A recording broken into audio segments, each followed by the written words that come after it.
like to introduce you to Professor Griff on behalf of the Office of Multicultural Affairs for this event for Black History Month. My name is Carla Javi. Today we have speaking for us Professor Griff, who's an internationally renowned educator, writer, producer, musician, platinum record and spoken word artist, lecturer, and founding member of the pioneering and revolutionary hip-hop group Public Enemy. Armed with an exemplary life of service and an impressive 20-year musical career, Griff captivates with his universal call for social responsibility within both the hip-hop community and the larger culture. Griff skillfully customizes this extensively documented lecture to suit the needs of all audiences, so please help me in welcoming our guest, Professor Griff.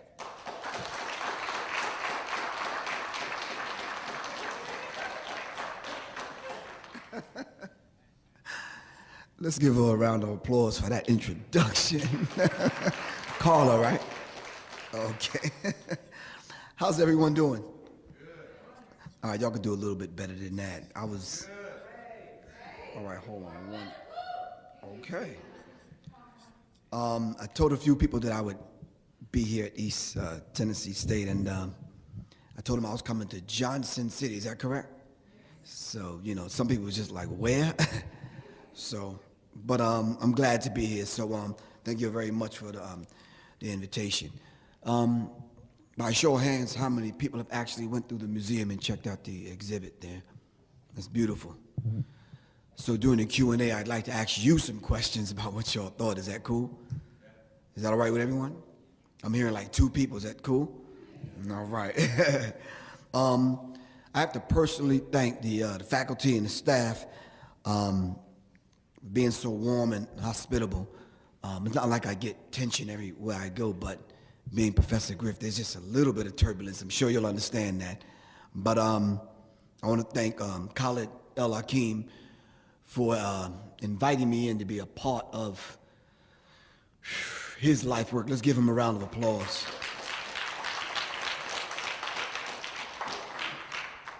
I think when I was invited in, it's been now 5 years. He's been collecting for 20 years. And when I was invited in, I didn't see it as though I was hooking up with someone to kind of travel around the country in rain, hail, snow, and earthquakes just to, you know, just for the sake of traveling. Part of what he is doing, or what I'm doing with him, is actually part of, you know, my life work. And I'm not just saying that to fill up space in my introduction. You know, I truly mean that. When I was invited in, we had, you know, a few talks, and we basically came to the conclusion that since young people will not go to the museum, we'll bring the museum to young people. I don't know if you know the history of how he put it together. It was young people in the community that got together that gutted out a trailer that actually painted and hammered nails and fixed it up to the point where he hooks it up to the back of his car or to a truck, and we were bringing it to the campuses. How many people knew that? So this is a labor of love, and not to mention that, I think if we had no college campus or no high school to bring it to, we'd probably have to set it up on a street corner. Am I right or wrong? Because it's about raising the conscious level of the human family. The valuable pieces that he's labored so hard to collect. Now, I'm gonna tell you, it's very difficult. You may see how many pieces you have out? 200 pieces out of 1,500 pieces. Every piece was a labor, meaning that he had to find it. It's not gonna come to you. I'm talking about some of the backwoods places in Butt Scratch, Louisiana we had to go in somebody's basement to find some. You ever see the movie Silence of the Lambs? Well, some of them places we had to go to find some of the pieces. So if nothing else, you know, we just need to at least, you know, look at every piece and just use that as parts and pieces to a puzzle that have yet been untold. But the key is you have to finish telling the story. Are you following me? You following me? Okay, I think it was Frantz Fanon, who said, out of relative obscurity, each generation must discover its mission, fulfill it or betray it. And it's truly up to you. What you have to do is use what college is presenting today as a point of reference. We may walk through and spend 2 or 3 minutes and look at the things as though it's entertainment. Not the case. I think Malcolm said, history is most attractive and rewards all of our research. So if we know what was, we know what is, and we know what's to come. And we need these parts of our particular history to kind of fill in the blanks, because I don't know about you guys, I didn't get it in high school. How many of you got it in high school? Not too many. All right. So with that as a backdrop, I think we owe one more round of applause to Khalid El Hakim. Let's give him another well-deserved round of applause.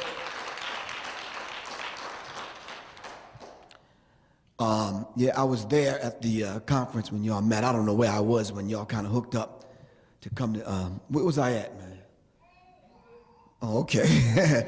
But it's always a good thing to know that the conference actually works this time. I mean, because I've been going to conference for 5 years with you. And a lot of times when you're not invited, you don't think the process worked. But this is, today we can honestly say that the process worked. Someone is actually looking out for your health and your welfare and your extended education, even when you're not, even when you're struggling through classes that you probably are trying to get through. Someone is out there at the conferences looking to further your education outside of these 4 walls. So once again, thank y'all very much for having me. So I think at this point, I think I need to do a disclaimer. Not that we're going to get into anything kind of controversial, but we might. No, I got it.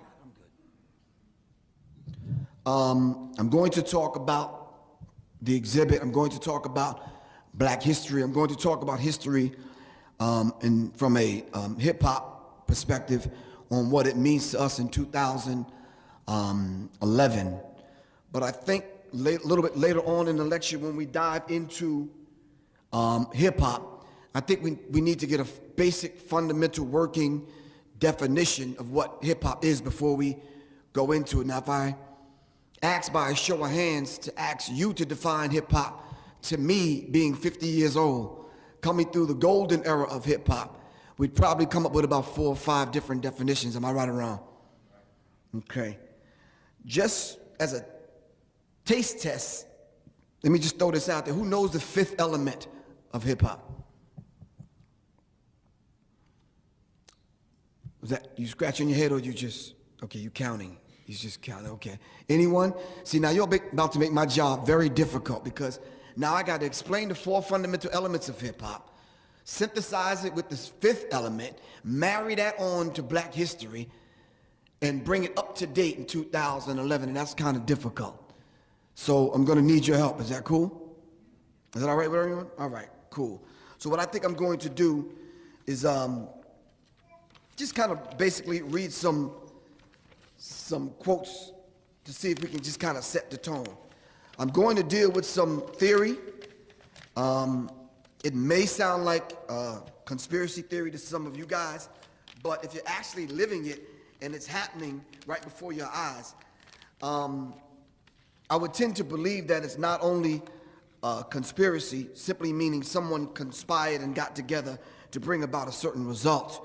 But when I started to see these things in hip-hop, it started to trouble me. When I started pointing out the organizations that was responsible for dumbing down the music industry, for dumbing down hip-hop, I started to point them out.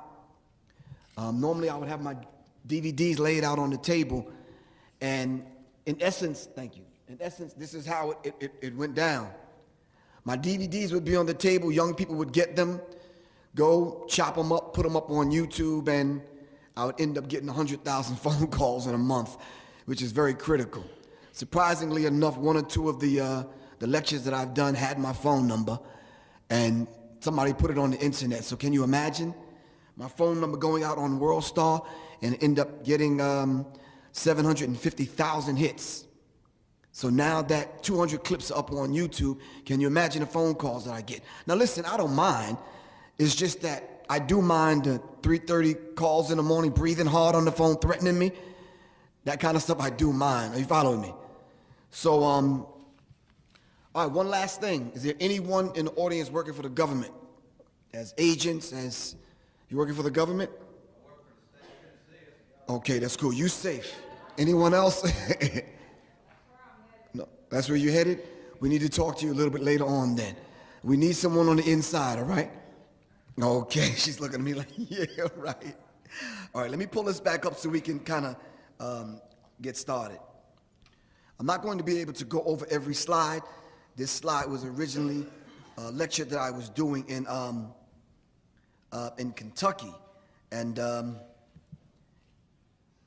was preparing it for 2 other lectures, which a few of them have gotten canceled. So y'all don't mind if I just kind of run through some things real quick. All right, just by a show of hands, how many people actively participate in this thing that was given to us by Carter G. Woodson as Black History Month, which started out as Negro History Week? Okay, let's just set the ground rules. This don't count, all right? So if you're gonna raise your hand, raise your hand. Okay, so everyone else with your hand not up, you just kind of, the little 28 days that they give us just kind of gets by you. Do you need some instructions, kind of like a map, road map, so a lesson plan? The people that had their hand up, I think it's our duty and our responsibility that each one should teach 3. If everyone that had their hand up did so, then everyone would be able to participate in a month that our people have sacrificed, at least for the 28 days that we get. Are you following me? And even if it's the coldest month of the year, we should take it and use it to our best advantage. What do I mean by that? We could celebrate all of the engineers and the authors. We could celebrate all of the people that laid out their life to see that we made it to 2011. Are you following me? So if we was to pour a libation, right, by a show of hands, who do you think we should mention in these 28 days that we're given? We already mentioned and celebrate the life of Malcolm X, right, with the exhibit. The Most Honorable Elijah Muhammad, Muhammad Ali. Who else do we have on the table? Marcus Garvey. Marcus Garvey, who gave us, where's my pen, the red, the black, and the green. And in asking young people, what is the significance of the red, black, and green? You see, we have to know this verbatim. So when we meet students of other different nationalities and ethnic groups, we can have that conversation in the hallways and let them know that Marcus Mosiah Garvey, with the UNIA, gave us that flag as a liberation flag for our people. And the red symbolizes the blood that was spilled. The black is for the people, and the green is for the land, the motherland. All right? Now, mind you, coming right after him was the Most Honorable Elijah Muhammad, who said that the earth is our home. We just use Africa as our throne. Are you following me? So this is a basic conversation that we should be having. But I'm sure that if you stopped anyone that was of Irish descent in the hallway, they'd give you a rundown in the history of not only their flag, but their country and the history. Are you following me? The same with Jews and Italians and Mexicans and everyone else. Are you following me? All right, we're no different. We have to do this. All right? Are you following me? All right, that's cool. Now, pardon me? Right, I was about to get to that. So we could talk about Fred Hampton. We could talk about the Black Panther Party. We can talk about all of the conscious era of hip hop that got us to this point. So just as a small exercise, who do you know that you could mention to someone of a different race that you could have a conversation in the hallway with them to let them know about Black History Month? By a show of hands, who would you mention? Yes, sir. Nat Turner. Why Nat Turner?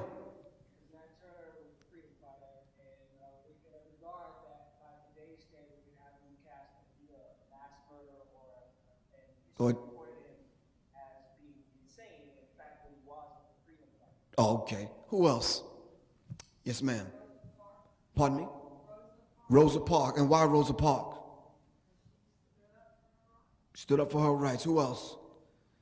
Somebody else. Come on. I need one more person to round it off just to balance it out. Yes, ma'am. Huey Newton. Why Huey Newton? Okay, let's give them a round of applause. What I'm going to attempt to do today is give you Professor Griff's perspective from the inside out in dealing with how I approach culture, history, especially black history, how I'm approaching the subculture called hip hop, and I'm giving it to you from an insider's perspective.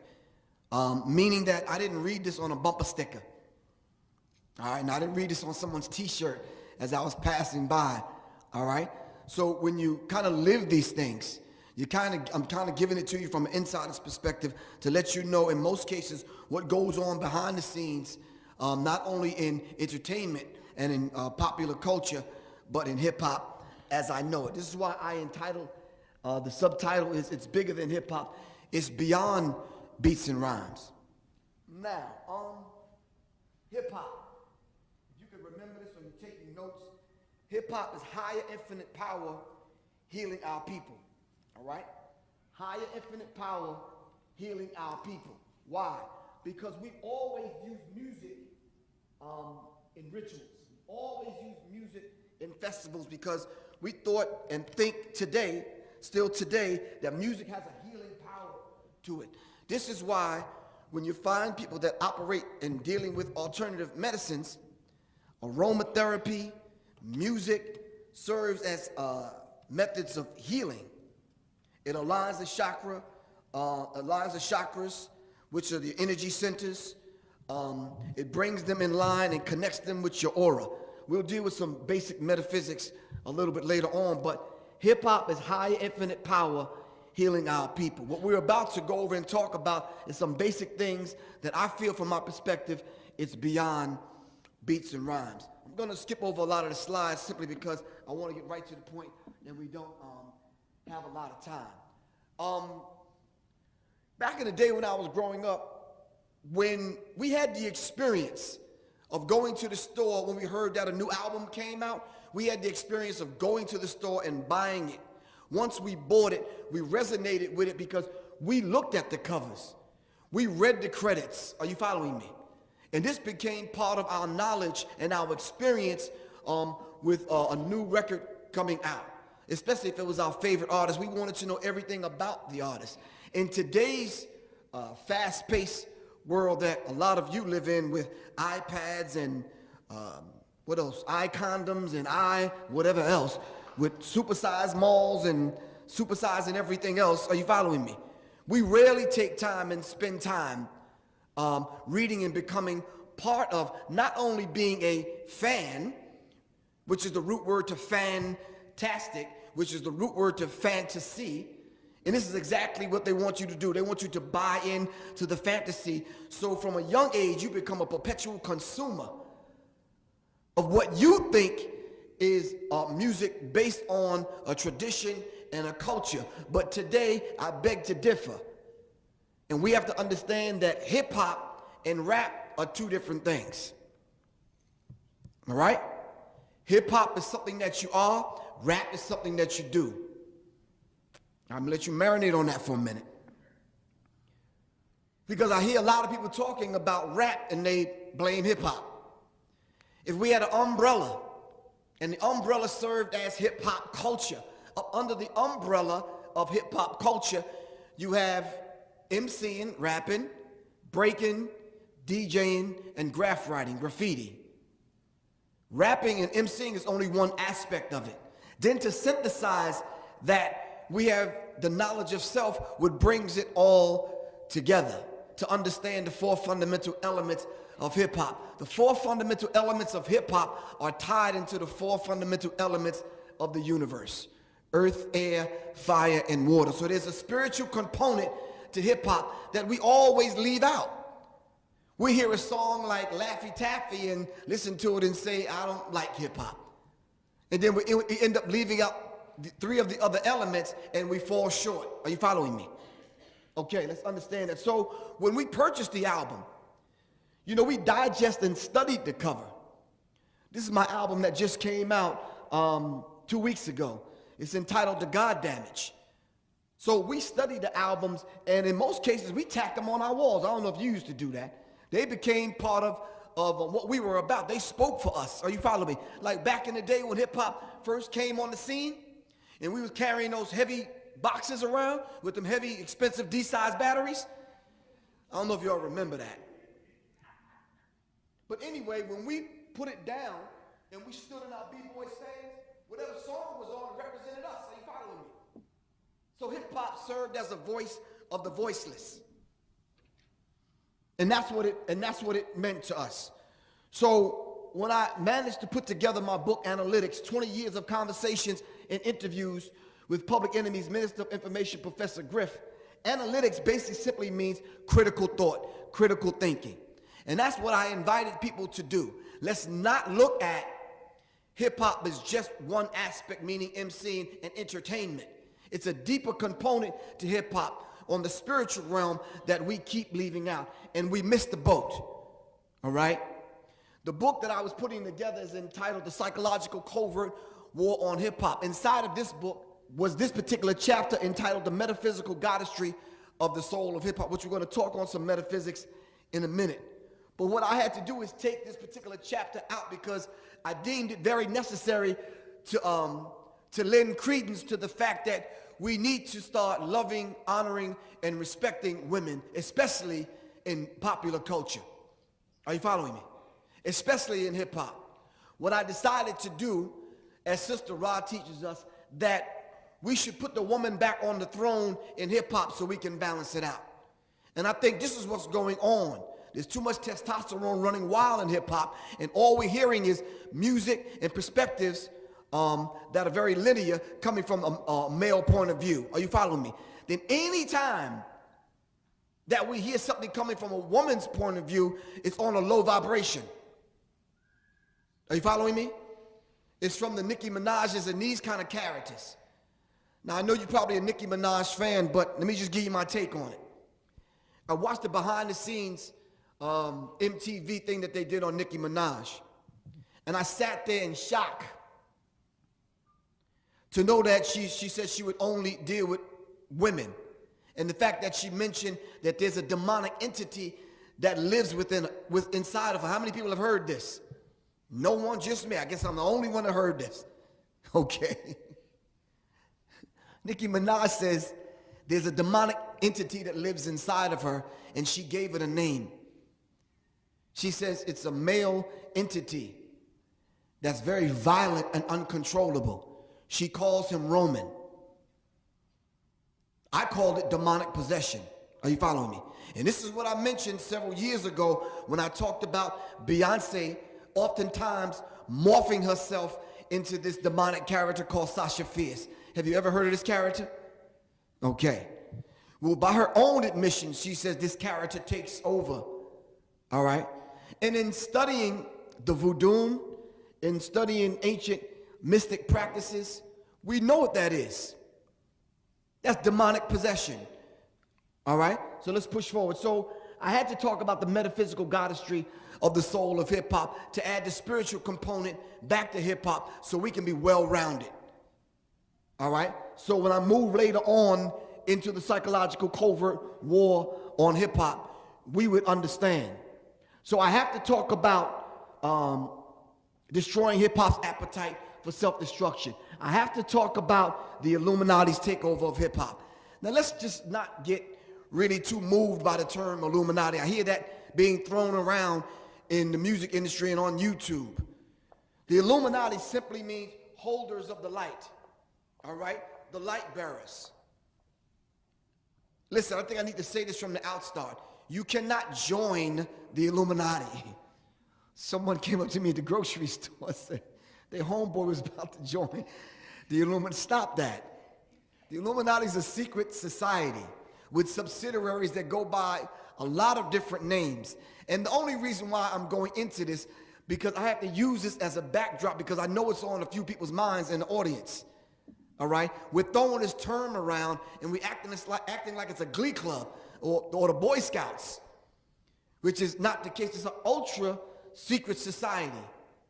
All right? Started back in the 1800s, and you have to understand that you're just not going to walk up in there and say, here I am. It doesn't work that way. You don't choose them, they choose you. And if by chance you're chosen to be a part of one of the subsidiaries of or the subgroups of the Illuminati, good luck. Are you following me? So we have to understand this thing and put it in its proper perspective. Someone's coming out with an Illuminati mixtape. What kind of madness is that? Illuminati clothing line and this kind of madness. So we need to keep things in its proper perspective. What I'm attempting to do today is kind of demystify it. All right, so we can get a better understanding of what this is and what's going on inside of the music and popular culture today. Simply put, we need our history and our herstory told by us to us. All right? If we're going to tell the history of black people's sojourn, not only in America, but coming 9,000 miles in the holds of ships, all right, being brought to America through the Caribbean islands up into America and dehumanized, robbed of a name, language, culture, God, and religion. That story, and even the story of what we went through on the African continent and the glorious history of black people from pre-dynastic Kemet, which you call Egypt, all through the dynasties, right on up to the time that we was colonized and enslaved and put in the holds of ships and brought to America. That story needs to be told to us by us. Are you following me? And there's nothing wrong with other people of other complexions coming to tell the story, but let's just get the facts correct. Are you following me? And we definitely have to check it, simply because every time I come to a college campus or have a discussion with young people and I ask them to talk to me about black history, we always start with slavery, as though we've done nothing else. All right, so let's dispel that and stop telling me that slaves were brought over from Africa. That is not correct. Proud black men and women who were kings and queens and gods and goddesses were put in the holds of ship and brought to America and made slaves. Are you following me? So let's get it correct. All right? Now, Elijah Muhammad said it would be very difficult to free the minds of our people using this bastard language called English, and I'm not being vulgar or foul. All right? So even speaking to you right now, I have to speak and use a language that's alien to the very fiber of who and what we are. Are you following me? Let's push forward. We're going to skip over a lot of things that we don't need to go over because they're kind of elementary, all right? Some things that you should kind of know already. We need to talk about the bridges that carried us over. What you're seeing in Khalid El-Hakim's collection and his exhibit in the next room is part of what I call the bridges that got us over. Now listen, we don't necessarily have to agree with the bridge.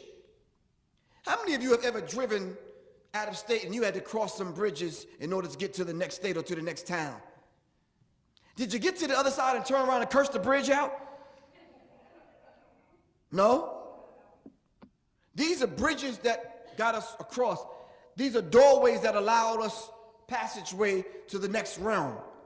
So even when we talk about Malcolm X, you may not agree with everything Malcolm was about. No one's asking you to.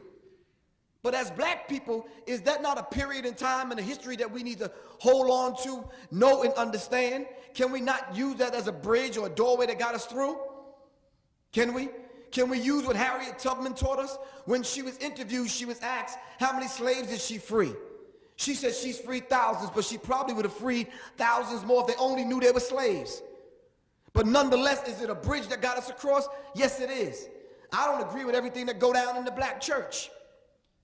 But the black church served as a beacon light to us, right or wrong. And it's a bridge that got us over troubled water. Even when I'm sitting across from my opponent in playing chess or checkers, I'm not angry at the dude. I'm playing basketball, I'm bringing it down court. I'm not angry at my opponent. I know I got to get past them, right or wrong. Okay, y'all are very quiet, but anyway, just nod your head.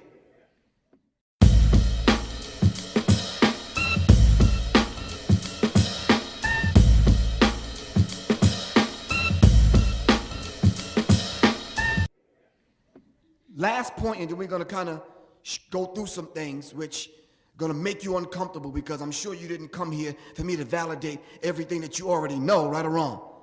So let me ask you a question. How do we define that which is not written? Thank you. That oral history has to be passed down via the culture. We have to pass it through the culture. So then if I create a hip-hop song or any kind of song, I feel that song should be pregnant with hidden meaning and weighted down, so to speak, with all those things that I need my children's child to understand. Are you following me? So when I pass on to the ancestral realm, I'll know and be assured that they're going to get it. That all you had to do is know the song. Are you following me? So now, this is not to praise the ancestors. This is just to reassure me that I'm putting something in place. So the ancestors are speaking to me from within me. All right? So when we talk about ancestors and role models and this kind of thing, you may look at, who's a popular basketball player? Kobe or somebody? Who else? Oh, y'all don't like Kobe? Who? LeBron James, or whoever your favorite quote-unquote role model is. Your role model could be Little Wayne or somebody. I don't know. But I'm saying that to say this. God should be your primary role model. Are you following me? The vibration in the room is low. I mean, I could look at LeBron James, but if LeBron James is not giving me aspects of the creator that created him, why am I even looking at LeBron James? Hell, he makes millions of dollars to shoot a ball through a hoop. Thank you. So I'm not dissing LeBron James. He does what he does, but I'm saying a ball through a hoop.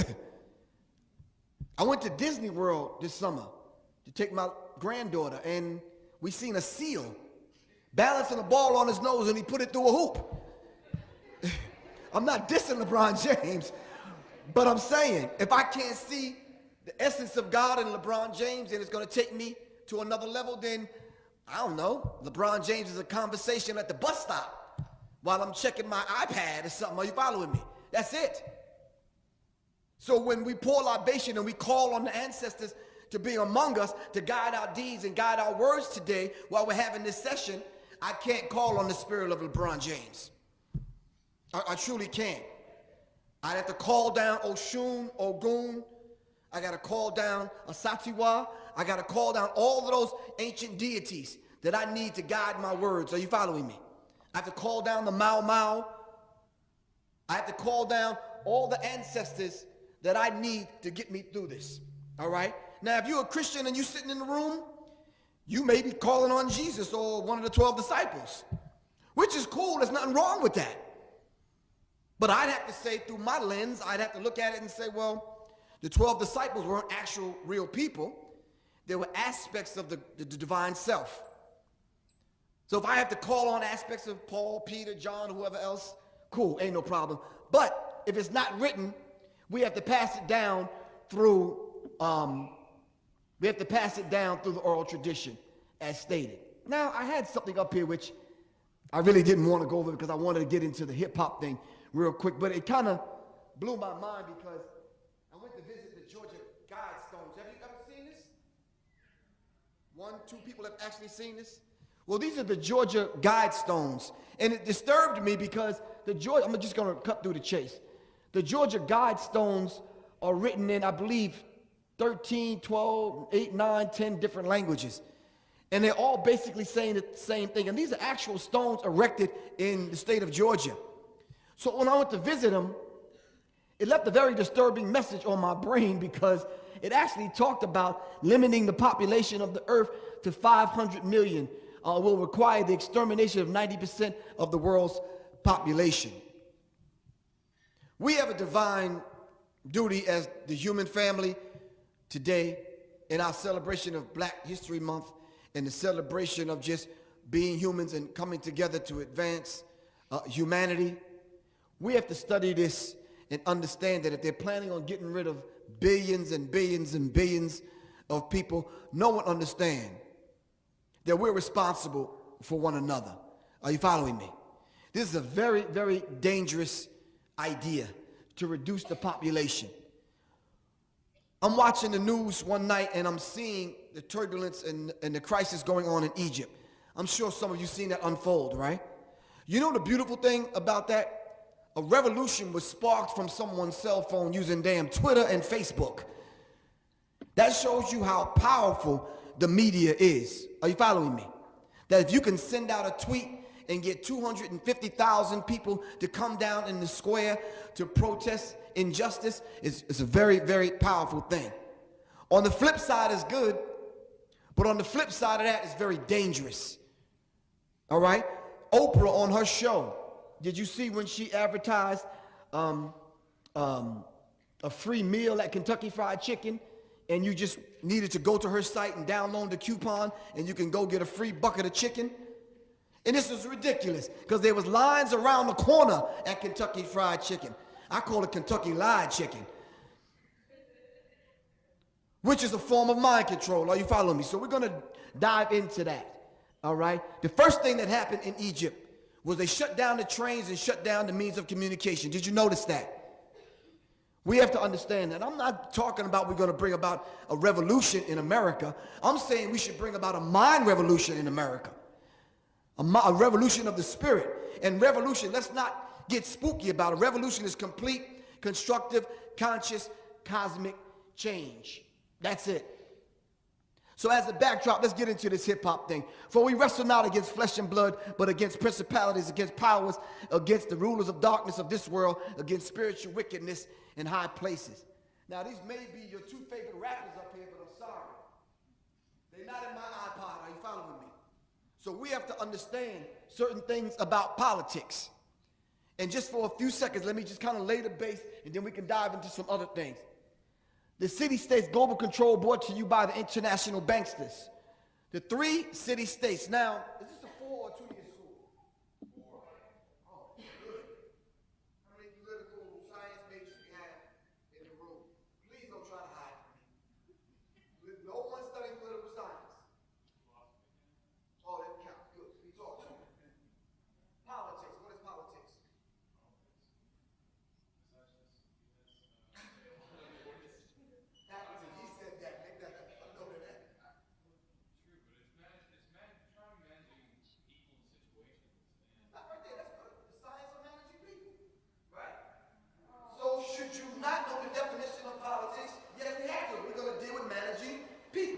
So this is some basic global political science that everyone in this room should know. I'm going to ask you a question. What are the 3 city-states? I'm giving young, old, freshman, faculty, staff, president, whoever would like to answer this question, go for it. See, now you're making my job real hard. Because what I did one day in a room full of hip-hop artists, I said it's your duty and responsibility to know what this is, simply because these are the things I feel should be in the songs. So Riri, Tay-Tay, Man, Twan, and the rest of them in the hood can get it. All right? No, I said it. You don't know. You got a day in your family. I don't know. Yes, you do. Everybody got a Twan in their family. Well, I do. Try going to my family reunion. Anyway, just real quick, the 3 city-states are London, Vatican, and Washington, D.C., which is the District of Columbia, and it's very, very key that you make a mental note of that. Because if I go into some other aspects of hip-hop, dealing with the culture banditry of hip-hop, you're not going to get it if you really don't understand the 3 city-states and their function. They pay no taxes. They fall under no one's jurisdiction. All right? They abide by no laws, governed by the laws of the land. They adhere to a certain kind of law, and it's not the law of the land. We might want to look into maritime admiralty law. All right, which is the law, simply put, it's the law of the water. It's 2 separate laws. Are you following? We're not going to get into that. Washington, D.C., the District of Columbia, is the military arm of the Illuminati, the Council on Foreign Relations. The Vatican is the religious arm. London is the financial arm. In a nutshell, that's all it is. Okay? All right. Now let's move forward, push forward. That as a backdrop. All right? The District of Columbia is 10 by 10 square miles. You have to write that down. I gotta look, at least look at your face knowing that you're making a mental note of that. The District of Columbia is 10 by 10. Once upon a time in America and throughout the world, the cities were made in the oval shape. Because when you came down from the birth canal, right? Although you were property with a ISBN number called your Social Security number, nonetheless, you came through the water and you were held up under a different law. So the cities were made in an oval shape, which was very esoteric. Now, simply because the Freemasons are doing their thing up under the guise of the Illuminati, all of the cities and towns are made into what? Squares. The town square. Are you following me? Why the square? Because it's the 10 by 10 square miles of the District of Columbia. All right? Okay. You got it? They speak the language right past us because we have to become symbol literate, as Michael Tessarian teaches us. All right? We need to become symbol literate. So you may see a beautiful statue outside of the building, and it may be a good art-looking deco kind of piece, but it speaks volumes.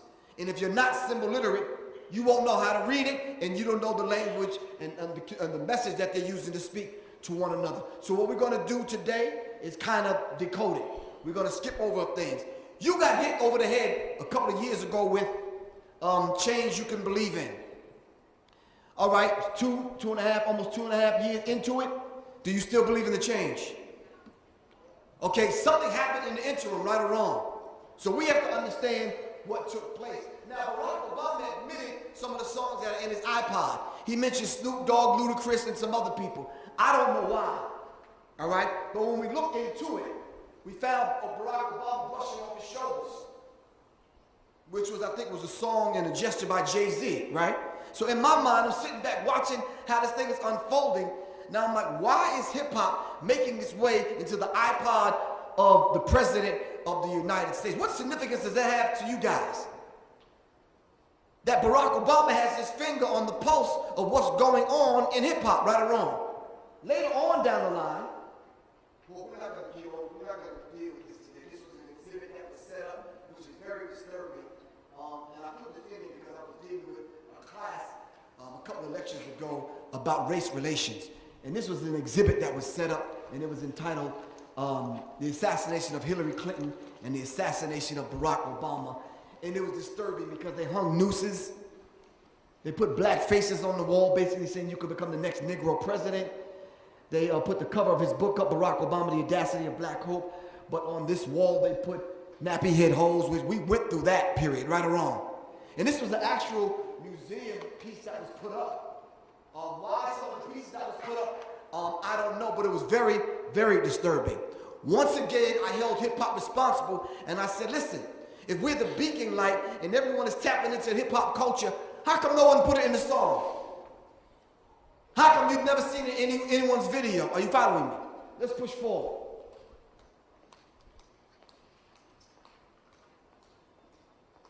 So I talked about symbolism. I don't know if you can see Michelle Obama's dress. Michelle and Barack Obama belong to the Council on Foreign Relations out of Chicago. So in becoming symbol literate, I broke down the dress as it relates to the Black Widow spider. I don't know if you can see that. Can you see that? It was very deep on an esoteric level. They didn't really believe me, so I went and did my research, and I tracked down exactly where the spider was, in The Hague, in the Netherlands, and in Rockefeller Center. And it's deep esoteric meaning to what the spider represents. Now, see, you wouldn't know that. Some of the rappers do know that because I sent them this information. How come this is not the talk on YouTube? How come the Twitteriots are not twittering this? Are you following me? So I even pointed out that Michelle Obama is throwing up the hand signal of the Baphomet, which is the unisex goat god, which I'm starting to see in hip-hop now. My thing is, I'm trying to, yes.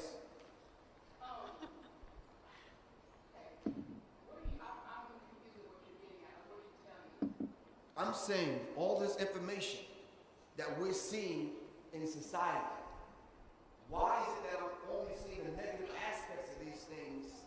being talked about in hip-hop and in popular culture, when we should be using this to inform one another, to educate one another, to raise the level of consciousness of one another using the medium of hip-hop. That's what I'm saying. Now, I'm not saying everybody has to be a conscious artist. I'm not saying that. I'm not saying that at all. There's some songs that we go to the club every now and then and dance to. It's not some of that other stuff. We have to be careful about what we're listening to and what we're bringing into our homes, into our lives, into our heads, and into our hearts, because it becomes part of you. Are you following me? That's what I'm saying in a nutshell. Beyond that, on a deeper level, on a psychological level, I'm saying to you that there's some things that are hidden in the popular culture that you're unaware of. That until somebody brings it to your attention, which I'm going to show you in a few minutes, it would probably blow your mind. That if you only knew that it existed, you'd say to yourself, well, how do I fight against this? But if you don't know it exists and you don't know how to become symbol literate, I'm not going off on a tangent, I'm answering your question. Are you following me? Okay, I want to go on. How do you know that that's what that is? Like, if we show Obama and that's on her, and who are we to say that somebody didn't make the sign after seeing that? You know what I'm saying? How do you know that that's really who that is? She really just had her hand like that. Who are we to say that this is? Oh, I'm gonna present the truth. Not the truth, I'm gonna present the facts. You determine whether or not it's the truth. Okay. We're not gonna talk about the highest level of the Obama administration because I want to get to this. I can mention some people that you're probably unfamiliar with. So let me get right to your point, all right? I truly know and understand, not believe, that it's mass control engineering human consciousness. And these, are you writing this down? Because these are the actual programs run by the CIA and run by the FBI. You could write down and go look up in Google Project Monarch, Project Paperclip, MK Ultra, and MK Delta. It'll give you stacks and stacks of documents documenting these particular programs, these mind control programs that they've tested on the American people. Yes. Pardon me? Okay, we can start with MK Delta, and MK Ultra, Project Monarch, and Project Paperclip.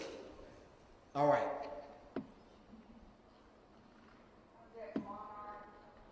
And Project Paperclip. I'm going to run through this as quick as I can because I need to show you. All right? Anybody heard of Cat Williams? Oh, you kind of heard of Cat Williams? Do you remember the part of his little comedy routine? He says everyone needs some good white friends. Well, I brought some of mine to introduce them to y'all. Can I do that? My friend William Cooper, who wrote the book Behold the Pale Horse. They shot William Cooper in the head for revealing certain aspects of the truth in reference to the global elite banksters, I call them, on revealing the plot. William Cooper said from the book Behold the Pale Horse, written by William Cooper, a former naval intelligence officer, in regards to a document concerning the American public. Diversion is the primary strategy.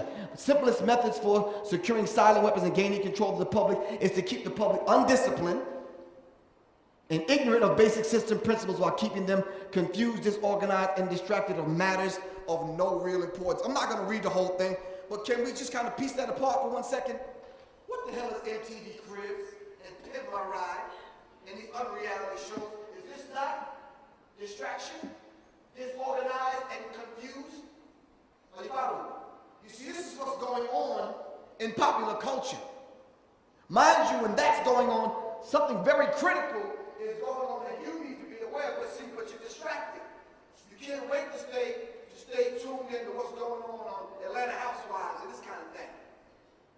Me and Kyler went to a club. We go to clubs every now and then, and we're starting to see 35, 40-year-old grandmothers in there doing the damn W and snakey leg. Are you following me? No, this is real.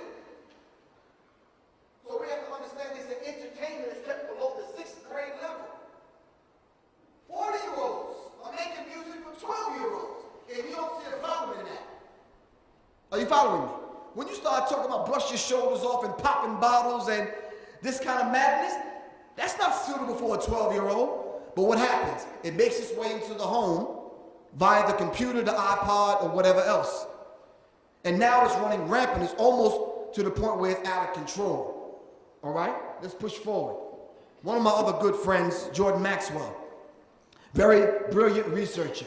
All right, where he deals with the occult. Alex Jones is another one. On prisonplanet.com, infowars.com. Well, a good friend of mine, I don't know Fritz Spring about him, but I'm just saying, would lecture say, bloodlines of the Illuminati. We need to understand it's very, very critical that we get this information and look it up for yourself, because for the hour that we're going to be together, you're not going to get it all right? I'm just skimming over this. This is Codex Magica. Tex Mars is another friend of mine. He gave us a book, Codex Magica, Secret Signs, Mystery Symbols, Hidden Codes of the Illuminati. Illuminati simply means holders of the light. Now, what's your name? I want to dedicate this portion to you, okay? Is that cool? Can I do that? All right. These are the signs and symbols that Tex Mars talks about in his book. This stuff has been documented. We have the pictures here. See, this is the language that they use to speak to one another. We have to become symbol literate. All right? At least before we leave here. At least digest the idea and use this as a reference point. So you see some of the signs and symbols, which serves as a language. Now let's see some people on the cover of some very prominent magazines and tell me what they're doing. And I need you to tell me whether I do think this is just a coincidence. Unless they go to how to position your hand school, are you following me? What language are they using to speak to one another? So if me and you are sitting having a conversation, can you just stay right there for a second? You see how he's sitting? Very much different to how he's sitting in the hand gestures. Just look around the room. Probably no two people are sitting alike. See, this is the language that they use to speak to one another. It's just that you don't know the language. Are you following me? Kathy Burns, in her brilliant book, Masonic and Occult Symbols Illustrated, broke it down for us. So when that hit me, one night I started looking at old signs and symbols of when I was a kid growing up in some of the cartoons I used to watch. And I noticed that the Jacksons, when I used to watch the Jacksons cartoon, I froze the frame, took a picture of it. Even there, the brain computer is working, and the brain computer turns it upside down, and what do you see? 666. Are you following me?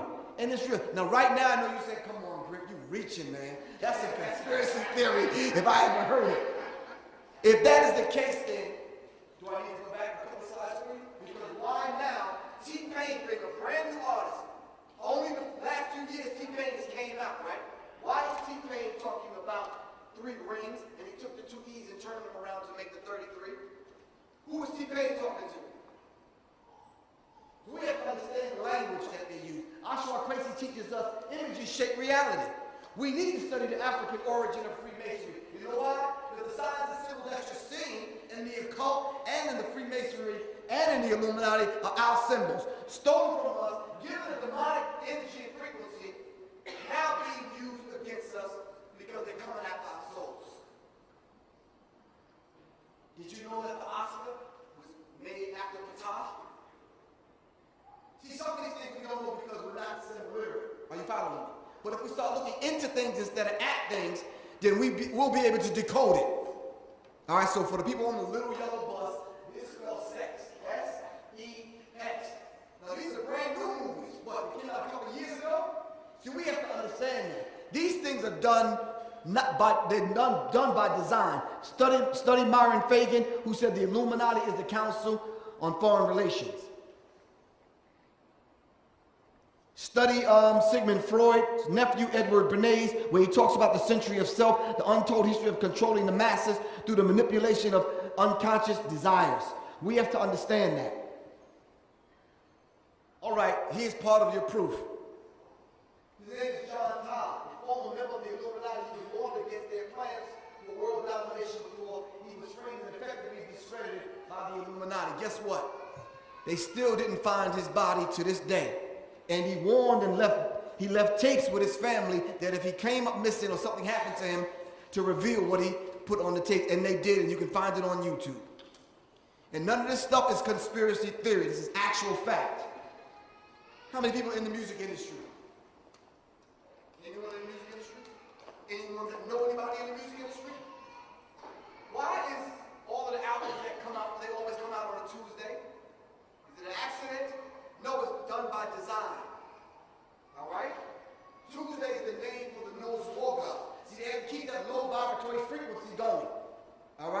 There's certain other things that happen on a Tuesday. You may look at it as conspiracy theory, but I think not. Is there a reason why Jay-Z called his record label Rockefeller? Yes. Tuesday is the name for the Norse war god. You see, when they talk about business, if you ask any decent, not decent, well-to-do businessman, I had to pull that one back. I seen that leaving my mouth. I'm like, but business is warfare. I believe on the table there's a quote from Elijah Muhammad that said there's 3 things that we weren't taught: the science of mating, the science of warfare, and the science of business. Rockefeller said to uphold the statue of Prometheus, stealing fire from the gods for the service of mankind. All right, let me test y'all on being simple literate. What do we see here? Someone holding a torch. How about a woman? Let's be a little bit more critical. A woman standing on the primordial hill, holding the torch, and Columbia is behind her, right or wrong? Why is she holding the torch? Let's just do a little bit of decoding. The light bearers. And what did I say the Illuminati meant? Holders of the light, right? So we can see it in the symbols, but until we decode it, we don't know what it actually means. I call this hidden in plain sight. So you go to the movies, you sit in a dark movie theater for 2 hours, you'll see it, but if you don't know how to decode it, it won't mean anything to you. You see skull and bones. You see holders of the light. You see the all-seeing eye of Lucifer. But it doesn't mean anything to you. Yes. So this, you asked a question about why did Jay-Z name his record label? Yeah, I was about to get to that right now, but talk to me. Did it have something to do with, I heard that Rockefeller, the real Rockefeller family, or that they were part of the original Illuminati or something like that? Well, they're one of the 13 families of the Illuminati, correct. But listen, but the question is, what does Jay-Z have to do with that? No, we're going to get to that. Excuse me? Can you stand up and say that so I don't have to in this next slide? Go ahead. Okay, I read somewhere that you can't use any variation of the Rockefeller name for business purposes or otherwise. Thank you. It is kind of weird that he's using like Rockefeller names. Now, who is Jay-Z that he gets to use the term Rockefeller? See, we have to understand that. And why does Jay-Z now own a color blue? Do you own any colors? Anybody in this room own any colors? You, sir. No? Nah? Write this down. It's called Jay-Z Blue. Jay-Z made a deal with Chevrolet to own that color blue, and they made a car in that color blue after Jay-Z. It's called Jay-Z Blue. Why? Because these people are blue bloods, and he's right in line with the blue bloods, and this is not by accident. Very deep esoteric meaning. Just like the Freemasons gave a present to their Freemasonic cross in America. It's called the Statue of Liberty. What is she holding? The light.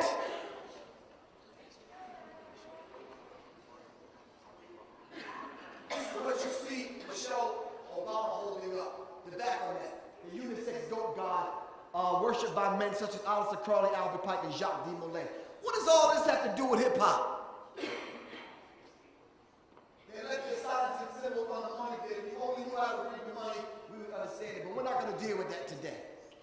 Numerology is involved, yes. Some conspiracy theory. Isn't it amazing now that every Friday they give Jesse Ventura a couple of hours on TV now to explain this kind of stuff? Which is very critical to me because all the things that Jesse Ventura is going over is really, truly old. This stuff is dated.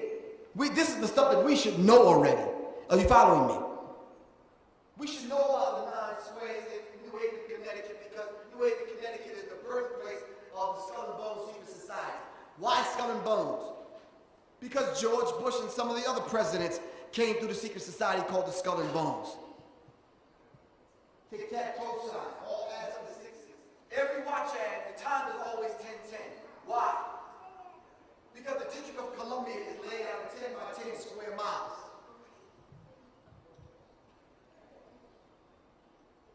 We'll talk about the Bible a little bit later on. We're not going to talk about conspiracy theory.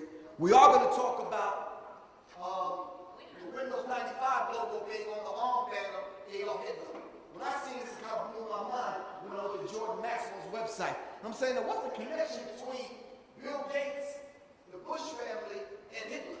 And I found the connection that Prescott Bush and his father's father kind of did business with Adolf Hitler. And I'm saying to myself, this is blowing my mind. What does that have to do with their present administration?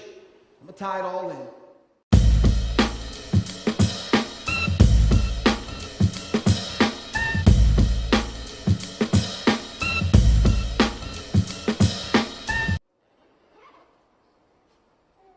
How many people still write checks? Still got a checkbook? When you go home, take a magnifying glass and put it over the line where you sign your name. It's not a line at all. It's a contract. I'm going to say it again slow because somebody will look at me like you're about to get mad at me. It's a contract. If you take a magnifying glass and blow it up, it's an actual contract that you're signing. That every time you sign your name on the dotted line and you pass that check across the counter, you're giving that person access to your bank account and your finances. Are you following me? All right. All right, let's talk about music now.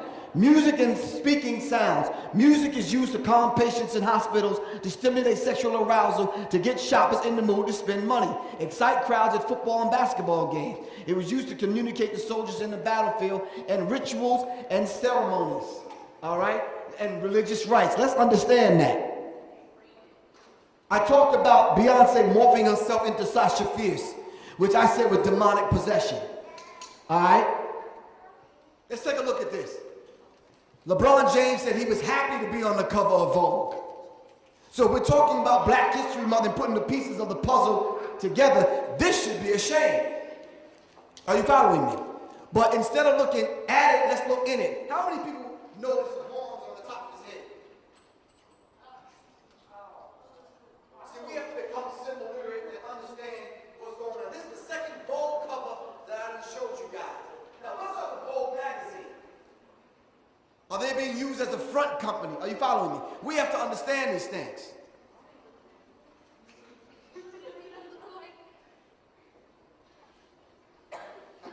Everyone in this room has 7 chakras. This is a metaphysical class for 2 minutes. Is that cool?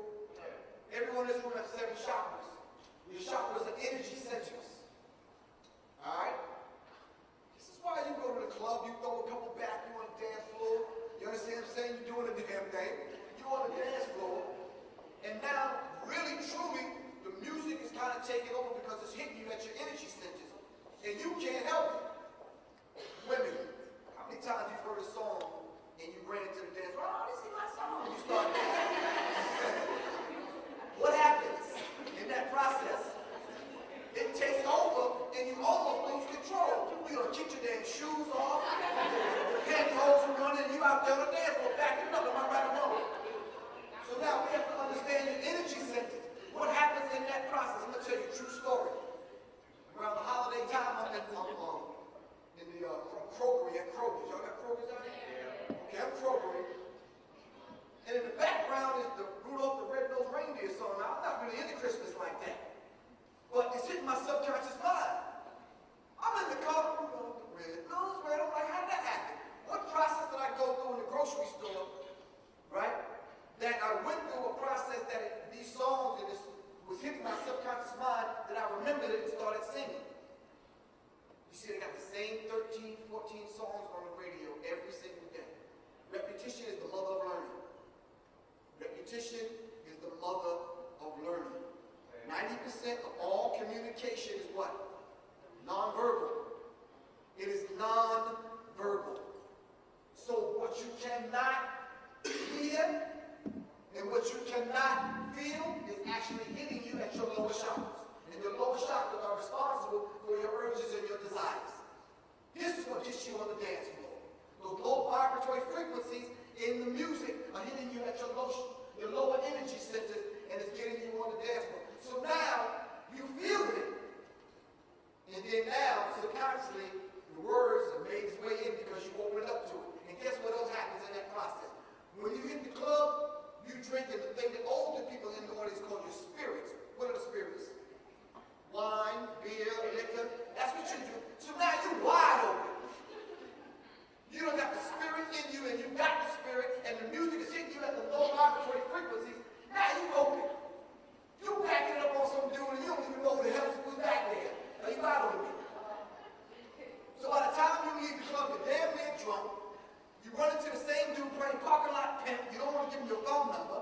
fight, you can laugh. Hey, it's good.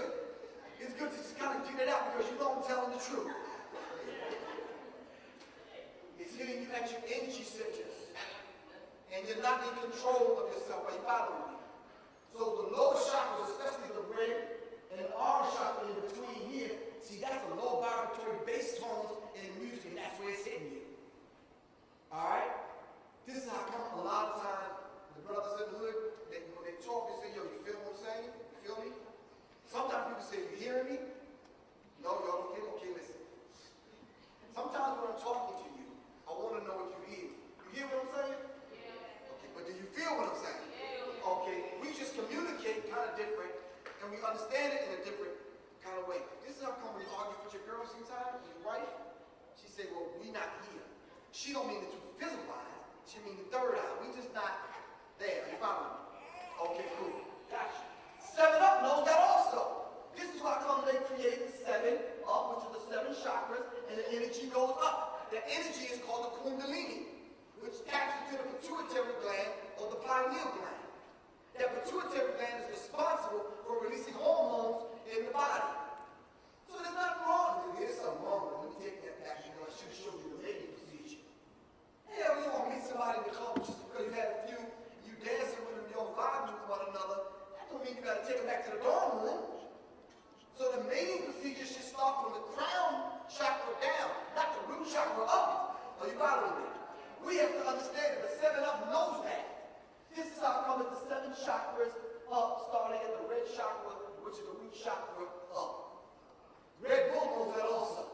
This is how come Red Bull's slogan was what? It gives you wings.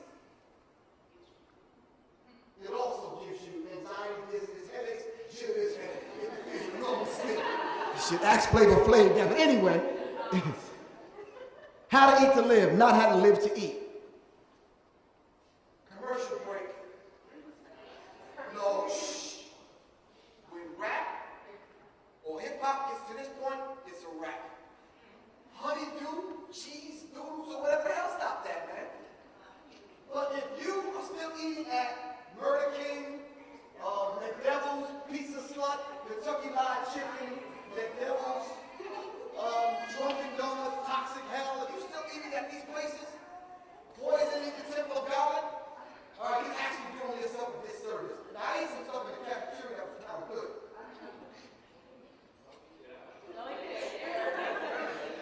Excuse me?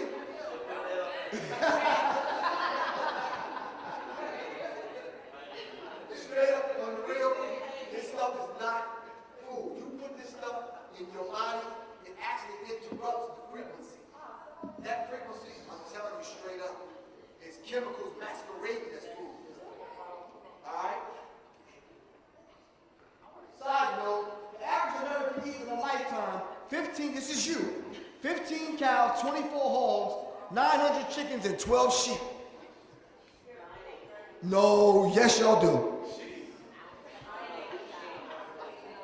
Okay, let's take the sheep off and add about 100 more chickens. How's that? With barbecue sauce and all that other stuff. Hot sauce and all that other stuff y'all do. Oh no, it gets uglier because this is how hip hop looks now. No, this is hip hop. This is Rick Ross. This is Run from Run DMC. But this is how hip hop looks right now. And we can name about 5 people that died recently.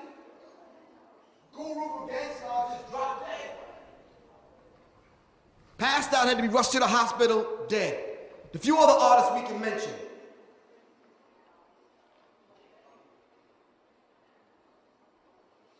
All right, here's the taste test. Can I get an assistant? Can someone help me decode the McDonald's sign? Because I'm sure y'all ate, I think people ate at McDonald's. Oh, maybe one of y'all can help me. What do y'all say? You ate there the other day? Okay, just do me a favor, just practical, for all practical purpose, help me decode what's on the screen and then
Freemasonic Illuminati way. They say I'm loving it. That's their logo, that's their mantra, right? That's their slogan, that's their saying. Loving what? Because if it's not food, what do you love it? You see the movies? Excuse me? Oh, okay. I'm loving it. Why? When I went to study for this particular book, the Psychological Covert War on Hip-Hop, and I studied hundreds of entertainment magazines looking for advertisements, I kept finding the yoni. You know what the yoni is, right? Without being vulgar today. You know what the yoni is? It goes to the woman's private part. All right? Do you see it? I even circled it for you so you can see it for yourself. This is the part of the lecture where you got to look in it instead of at it. Even making those kind of faces right there. That's cool. But make sure you look in it.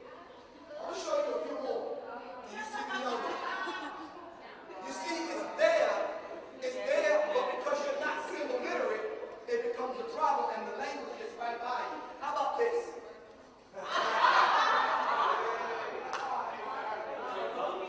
Baby, little. Why men are so attracted to the Dodge truck?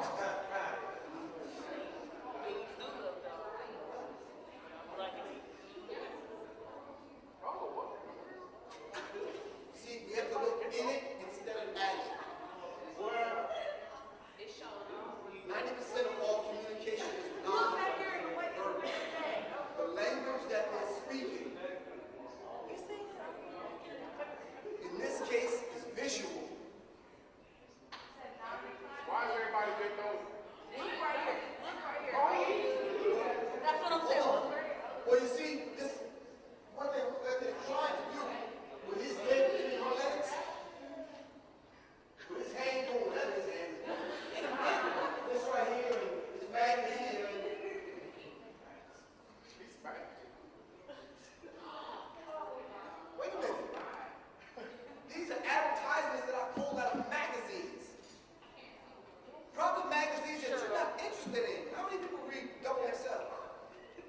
See what I mean? But Tay and Riri and them, they're right or wrong. Twan and Man, Tay and them. It's not a skull. These are three people having oral sex here. Are you looking in it? Look in it. Don't look at it. See, this is going on a visual level. Our mature minds and as intelligent as we are, we're able to handle this.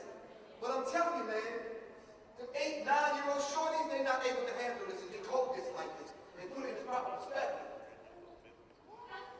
Having symbols hanging out of underwear in commercials and this kind of thing. Look at her. So we have to understand this. Alright, so for the people that's on the little yellow bus, it says what? Okay, we're good.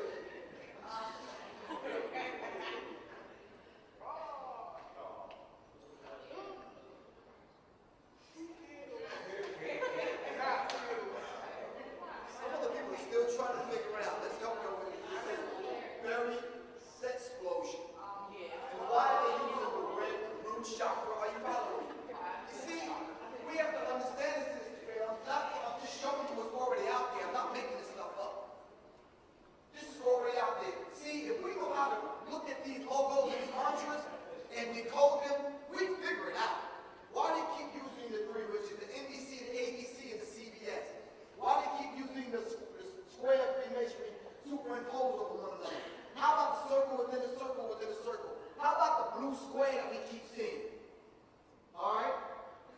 How about holders of the light, the torch? How about they play this off as a shell that's really a rising sun? All right? How about the double square Freemasonry superimposed over one another, giving us an idea of the Galilean dialectic principle, the problem-reaction solution, which is controlled by the same people? How about something basic like Armand Hammer? Who's Armand Hammer? Let's look at it. How about Exxon gas station, which is not two X's. It's really no X, which is kind of fitting to what we're going through right now, because we're getting double-crossed. But it's a Rosicrucian cross. It's called the cross of Lorraine. And they used it in an assassination ritual killing at the Lorraine Motel. Who got murdered at the Lorraine Motel? Dr. Martin Luther King, you're right. Armand Hammer is a circle within a circle within a circle within a square. All right, it may sound as a good logo and a good mantra, but no, it's actually his name, Armand Hammer. Why Armand Hammer? Armand Hammer was a Freemason.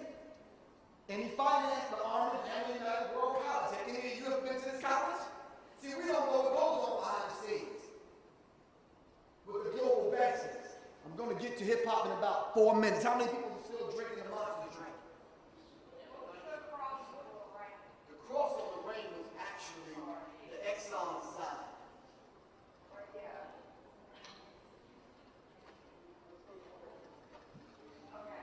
All right, so back to the Monster drink. You said you drink the Monster drink? Okay, well, let me stay on here. Did you know that in Hebrew, this is the number 6? Well, I wrote some research to show this is the number 6, and that's the Monster drink. So actually what you're drinking is 666. I want to put that drink up for the simply because we wear the logos, we drink the drinks, and now that demonic energy, all right, not only resonates with you, it becomes part of your spirit, and you become. Are you following me? Now I know you say that's far-fetched, man. I'm gonna prove it in a second. Dr. Dre headphones just came out a couple of years ago. They made a couple of commercials. This is one of the commercials where they show you the 666. That may have gotten by you, but I'm sure this one didn't, because I seen it in the cafeteria. Sure, advanced knowledge of the symbol being singular. What does that can say? Don't know. Take a stab at it. Just what does it say? Sun kiss. Absolutely not. It says sin kiss. It's the S-I-N-K-I-S-T. Are you following me? With the orange root chakra behind you. See, we have to start looking into things instead of at things. Are you following me? This is the Coca-Cola bottle shaped like a woman. But if you look close enough, you look in it instead of at it, you'll see someone having a very, well, I can't say a good time, but it says feel the curves. What does this mean? Someone is doing something very, very sexual in the ice cube from the bottom. But you see, this is geared and aimed at young people. Are you following me? We have to understand this and guard against this. This one says, made by the best. But when you turn the advertisement upside down, what is she doing? Thank you. What's the Sun Kiss? A great programming. Excuse me? The Sun Kiss, a great programming. Oh, simply because it doesn't say sun kiss, it says sin kiss. But it says a great programming. Yeah, because they want you to focus in on the sun kiss and actually stimulating the lower chakra. And the chakras are red, orange. Alright, follow me? They put 2 Pepsi cans on top of one another and it's spelled yes. I don't want you to get cramped in your arm. I got one thing I wanted to ask you. Is this the same thing like, do you know anything about Disney?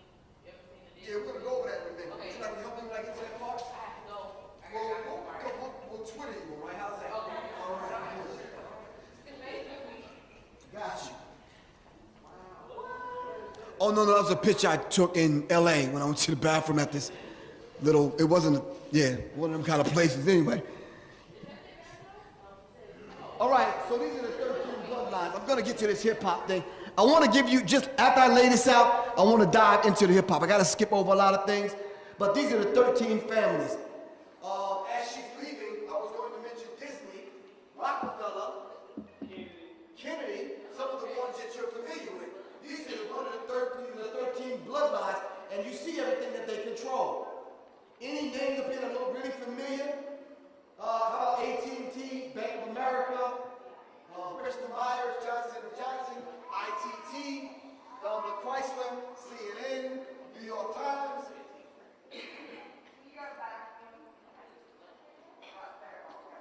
13 bloodlines being alive.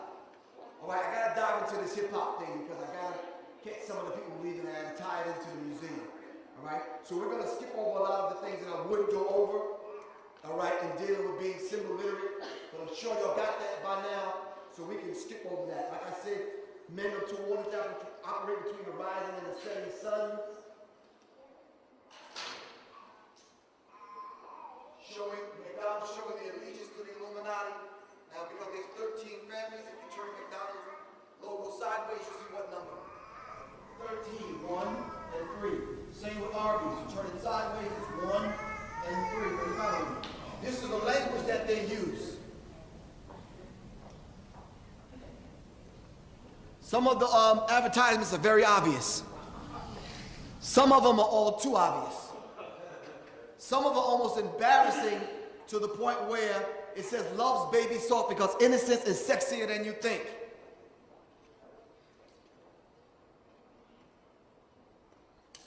Okay. We were just about to talk about Disney, but what, did I miss something? Oh, okay. Very interesting. White artists that went through being Mouseketeers ended up on the top of black music charts in black music. You said, well, what's wrong with that? Right? There's absolutely nothing wrong with that. But 5 and 6 at the same time, and all of them were Mouseketeers, I think that's kind of like, yeah, okay. So Walt Disney, I was a Mouseketeer. Yeah, you bet. And some of the other people that was on the top of black music charts were also Mouseketeers. I call it mind control. I don't know what you call it. But this is what's going on in popular entertainment, especially marrying itself on to hip-hop. And these are some of the individuals. Unbeknownst to them, are you following me? We have to understand that. So even when we get down to cartoons, when it comes to Disney, we start to see the phallic symbols and whatnot that they hide in the advertisement. She just straight up pulled up a dress, just spying heaven.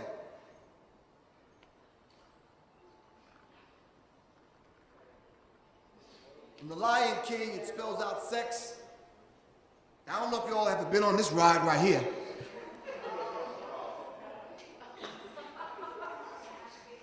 No. After you come down off your emotion, let's try to reason now. Why? That's what we have to understand. But when you come out of the womb, you're a perpetual consumer. This is how come they put out the new iPhone, and they know it's malfunctioning and it don't work, but you still go buy it. This is why a friend of mine by the name of Carla El Hakim cannot stop going to Starbucks, buying $5 cups of damn coffee. Cups of coffee is 50 cents. Excuse me, brother. That's all right. Cups of coffee are 50 cents. Why are we spending $5? Don't show me $20. You okay? How did they pull it over on us though? You go anywhere else, coffee is 50 cents. You go to Starbucks, you're paying $5, and you don't mind. You see, they said I heard one time, Americans are the only people that will fight for our right to be destroyed. Advertisement that went up in the 70s from United Colors of Benetton. Demonizing the black child, but celebrating the white angel. Demonizing the black child. These are advertisements. This is what I'm pulling out of entertainment magazines, and I'm sure that one got viral, but nonetheless. No, we can't do that. We'll just have to catch up on the little yellow bus. Hold on 1 second. Don't go nowhere. Just want to bring a few more things to your attention, and then I'll close, and we'll break the museum down. Can we do that?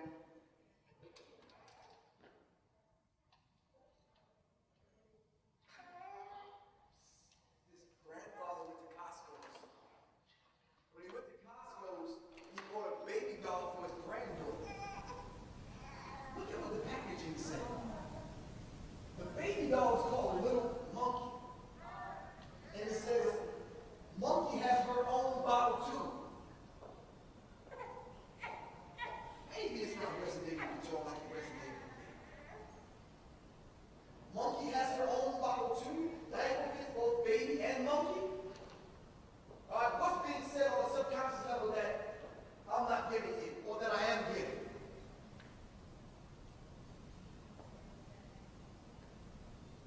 Oprah went to Australia recently, in Melbourne, Australia.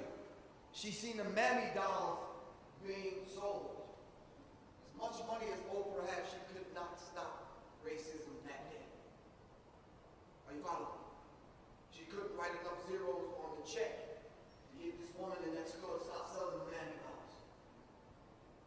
It's a lie, and well, we have to understand that, and it's going on in hip-hop. So let's take a look at some of your favorite artists. Now, you can respect the fact that I should respect Drake as a fellow recording artist, all right? But I'm saying, even if I do, what's with the 666 that you don't know? Can I have a discussion with this young brother about that?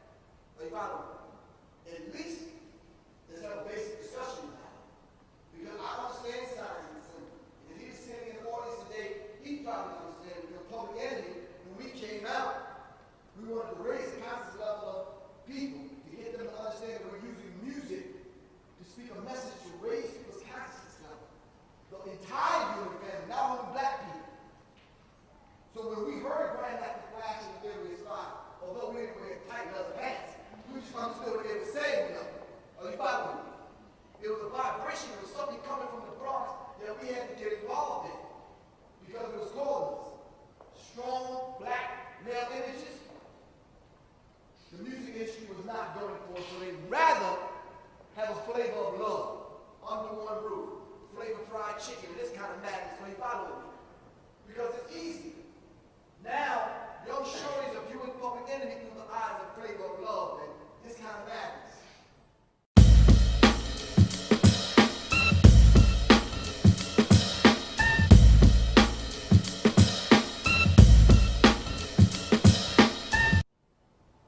Hip-hop is energy. It's matter, cannot be created or destroyed, it just changes forms. I can respect KRS-One when he says, I am hip-hop. What I can't respect is the fact that Lil Wendy is saying, I am hip-hop. I mean, Lil Wayne is saying, I am hip-hop also. Nothing about what Lil Wayne says and does in his music says hip-hop. Hip-hop meaning breaking, DJing, MCing, and rap writing. Or knowledge yourself. Sagging is niggas spelled backwards. How did that happen? How about if you go and you spell Illuminati backwards and you just put a .com after it, you come up with the National Security Agency? Is Griff making this stuff up? Absolutely not. This is by design. That the criminal culture in prison come out now, marry itself onto the street, criminal culture on the street, that marries itself onto the culture called hip-hop, and now it becomes hip-hop. So now when you see someone sagging, which is niggas spelled backwards, you identify that with hip-hop. Why? Because it's by design. Now the butt crack becomes a new cleavage on the street. And now cats are running around, older cats are running around now, being predators, coming after young boys. Are you following me? Because everybody walking around with their damn underwear showing. Try saying something to one of these young cats, man, you got an issue. You damn near got to fight. Are you following me? He just said, be respectful, man. Pull your pants up, man. There's women present. Like, nah, son, I mean, it's my style, son. Come on, dude. Can we at least reason from an older man to a younger man? Are you following me? But you can't tell Lil Wendy that. Because in front of millions of people, Lil Wayne is showing his Fruit of the Looms or whatever, Joe the Boxer or whatever he has on. Are you following me? Yes, there is a rap COINTEL profile, and I'm going to sum it up. Tiffany McKinney gave me a phone call, and she said the counterintelligence program is in full effect, and it's in the Patriot Act 1 and 2. Originally, J. Edgar Hoover wanted to stop the rise of the Black Messiah. I said they heard hip-hop, and they said hip-hop is the voice of the voiceless, and they had to neutralize hip-hop. And we have to understand it. So when I started studying mind control. I started studying controlling the consciousness of the masses of the people by controlling one individual. That if you can control Jay-Z, everyone that's a fan of Jay-Z and buys into Jay-Z's fantasy, you can control them too. Are you following me? and I have proof of it. Went to the Jay-Z concert, 30,000 people for 30 days. Jay-Z throws up the so-called rock, and you got 30,000 people throwing up, giving energy to this demonic entity. The I, all say I, Lucifer. But the Tavistock Institute of Human Relations by John Coleman at Tavistock in England. He's the same gentleman that wrote the Committee of 300. I'm not going to read the whole thing, but down here it says the aim of the 12 tonal system devised jointly by British intelligence operatives from Tavistock. Adorno, Schoenberg, and Adorno was a system of music that could program a mass music culture capable of eroding the morals of its listeners. Music eroding your morals when you listen to it? What are they putting in the music? That if you keep listening to it, your morals will decline.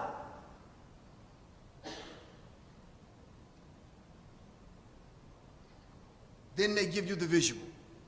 So Viacom, with its Viacom through the MTV networks, BET, Buffoon Entertainment Television, and VH1, along with MTV, brought you Nelly in his video Tip Drill, where he takes his credit card and slides it down the backside of a woman. No outcry from women. Why not? Because you know, yeah, Jay-Z be spinning, Nelly be spinning. That's my favorite artist. So you let him, you give him a pass when he disrespects women, and then you write it up by saying, well, he ain't talking to me. Yes, he is. What makes you think he's not talking to you? Or about you?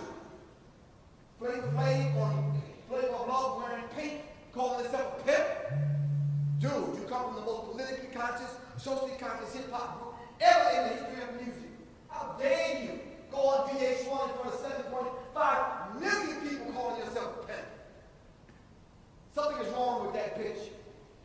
Snoop Dogg, at the awards show, walks down the red carpet with black women on dog leashes, and no one saying anything?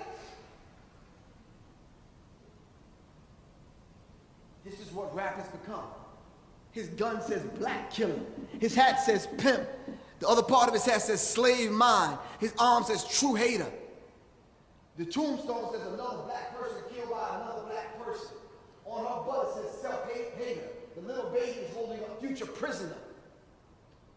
This is what rap has become. Why?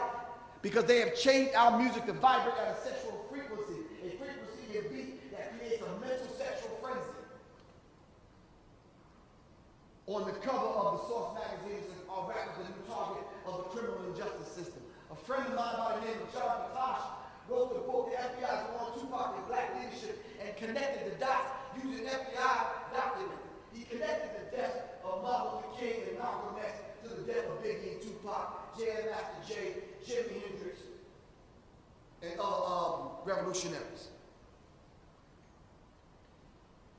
So in my further research, I discovered the first millennium edition of the American Directory of Certified Upper College on page 236. It talks about how young whites and entrepreneurs would come in and they would install new leadership over the hip-hop movement and begin to promote the nefarious niggerization of rap music.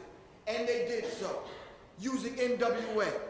It says here that the biohistory of hip-hop is very explicit about the root of this obvious new trend, warning that acting like a nigger was about to become more lucrative than ever, and they pulled it off with NWA.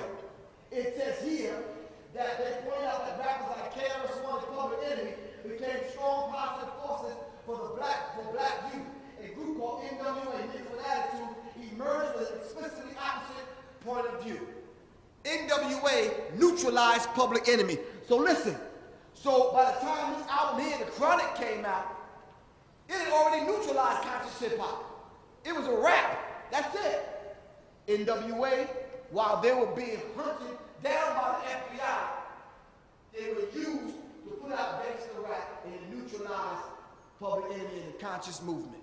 Are you following me? So then it went from gangster rap.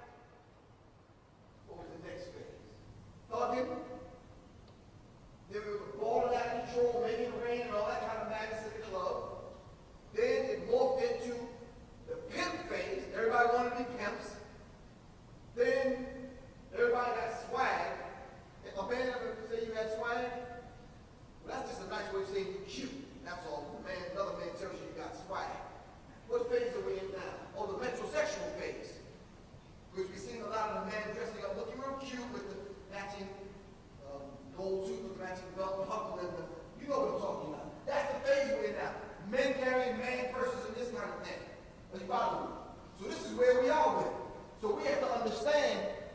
particular dynamic. I'm trying to, well, this is a dossier made into a DVD. It's called Hip Hop and the Cops. And this is the dossier that Miami and the New York Police Department was using to do surveillance on rappers, brought to you by the DEA. Now, some of the people that I'm going to show you were involved in drugs. But why is the DEA investigating them? And why did they come up with a multi-jurisdictional task force called hIp, High Intensity Drug Trafficking Area? To frame certain artists. They even admitted it in this book here that they would, if they didn't have an incident, go down at the video shoot with Busta Rhymes got his body shot down in front of hundreds of people and nobody seeing anything. T.I.'s bodyguard gets shot down and nobody seeing anything. KRS One says you want to get away with murder, kill a rapper. And this has become a reality with rap artists. So you follow me? So, gentlemen up in New Haven, Connecticut, wrote a letter to the FBI, the Miami and New York Police Department, and asked for the dossier that they were using to do surveillance on rappers. And they sent it to him. He took it and made a DVD, and these are some of the pages out of that particular dossier. If y'all know some of the people on here, I guess it's not by accident. That would be Puffy.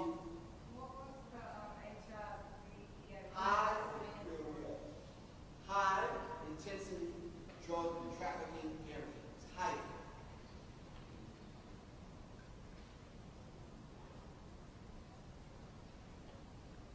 You know when I got the dossier, I'm looking for my name. I'm dead serious.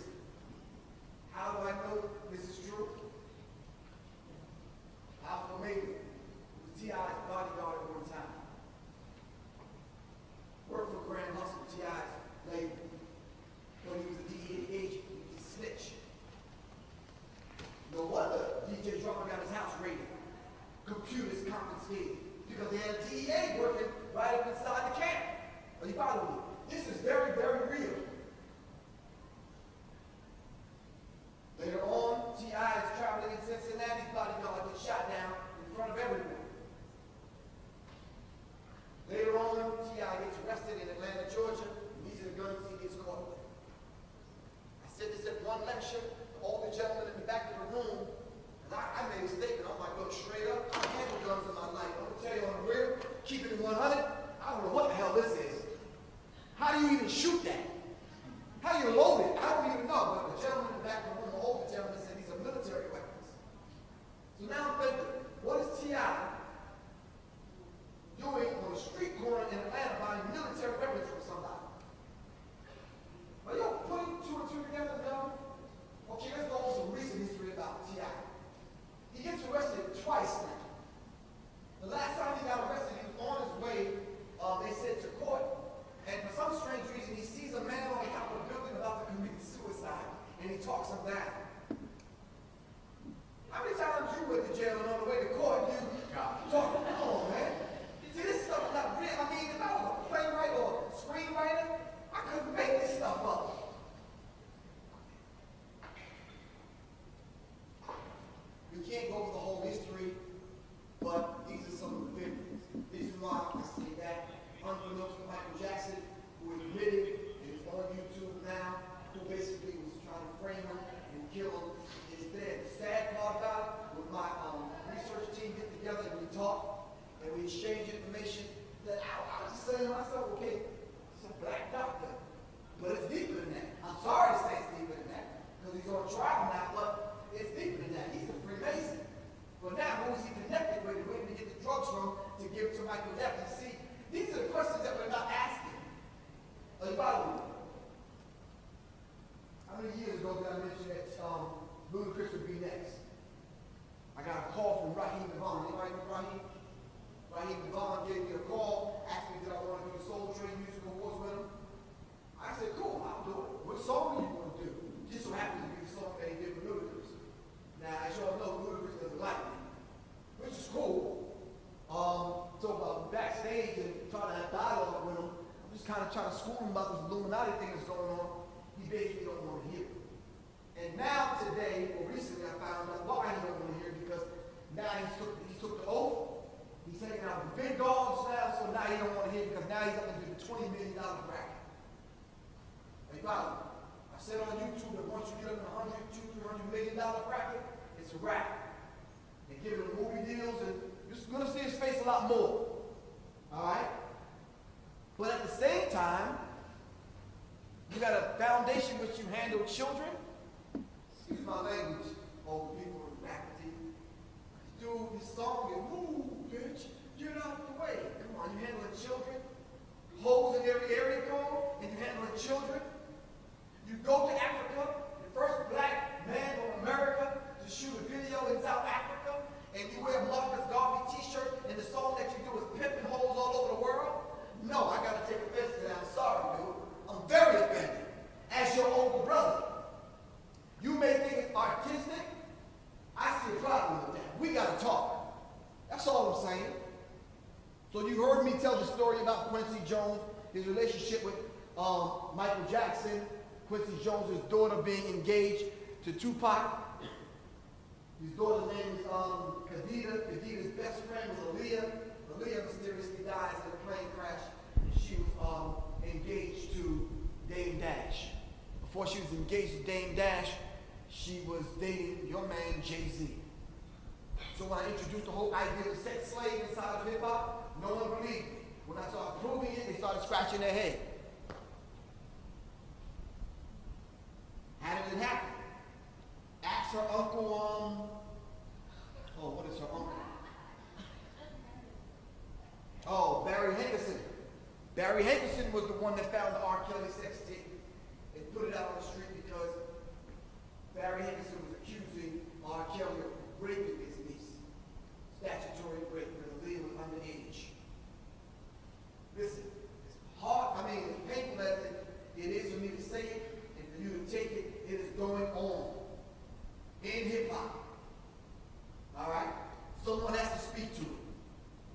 So it wasn't until Tupac revealed the fact that Quincy Jones had asked him to take go through the homosexual ritual and take the oath, and Tupac turned him down.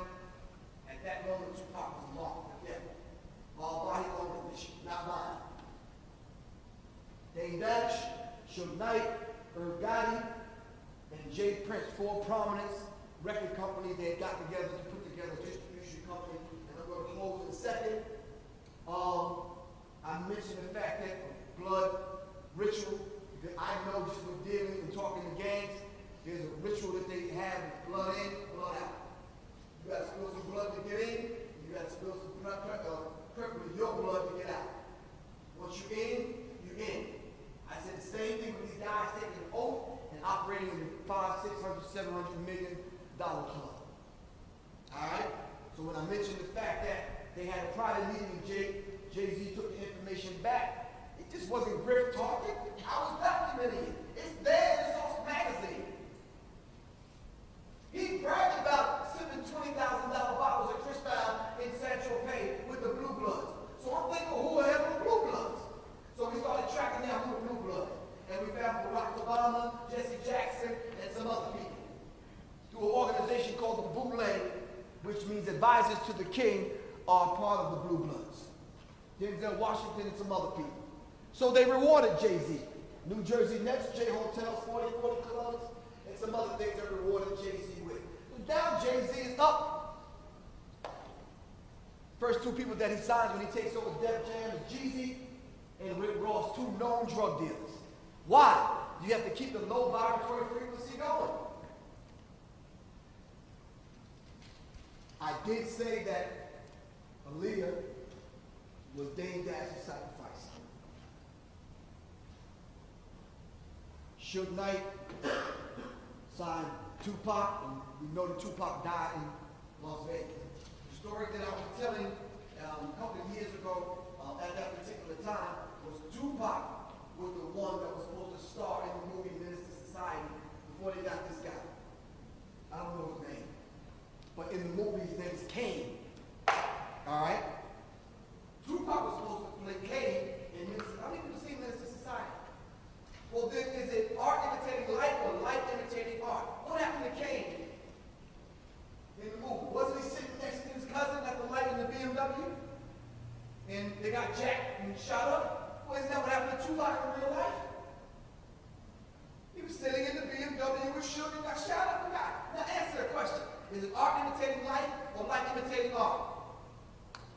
strangers going on. And ain't nobody asking no questions but Professor Griff. But for this unvilified, for it talked about and cursed out in magazines and this kind of thing, Tupac already said it, and you can find it on YouTube. Tupac takes the oath or breaks the oath. He knew what he was doing. So another interesting thing, Levi lost her life in South America. Whose label was she signed to? Death Row Records, Suge Knight. The reason why she was down is she wanted to cleanse.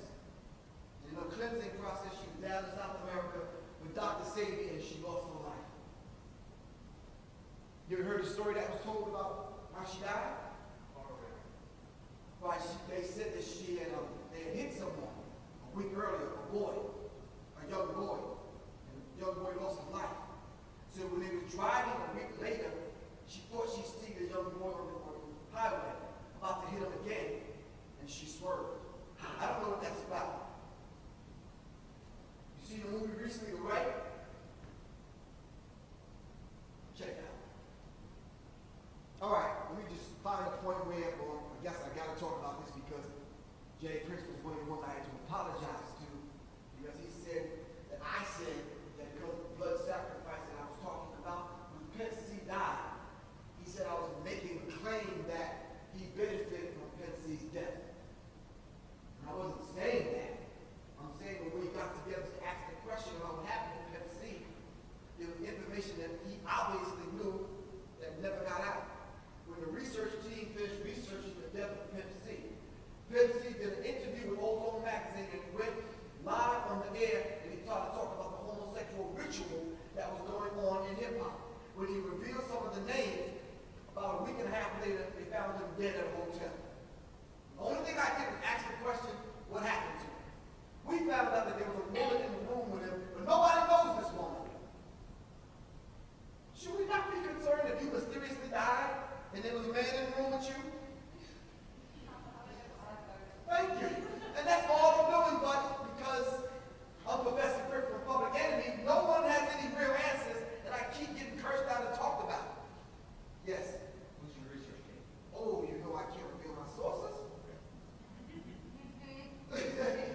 What if I said that on tape? You feel me? Okay. Tape, it ain't coming on here. So, yeah, no, this is, I only have something because it's the ritual. No, I can't go back. But it's the ritual that I keep seeing in hip-hop now, because in Skull and Bones, they go through a homosexual sexual rituals inside the secret society. I'm saying, I know that about the secret society. Why am I seeing it in hip-hop? And then at the tune of people losing their lives, I'm like, what is going on? Yes. I got a question. Yes. Did you talk about this homosexuality ritual stuff? What'd you say? I didn't understand what you were saying. Okay, you talk about this homosexuality ritual stuff. Excuse my language. But you know how Lil Wayne always says we be fucking baby. Yeah. What's that supposed to mean? Well, we probably can't talk about it right here, but you have my email address, right? Right. I can send you that information. It's too in-depth to go into, but it's happening at an alarming rate to the point where I'm having to have private meetings with people to give them information that I can't talk about on the campus.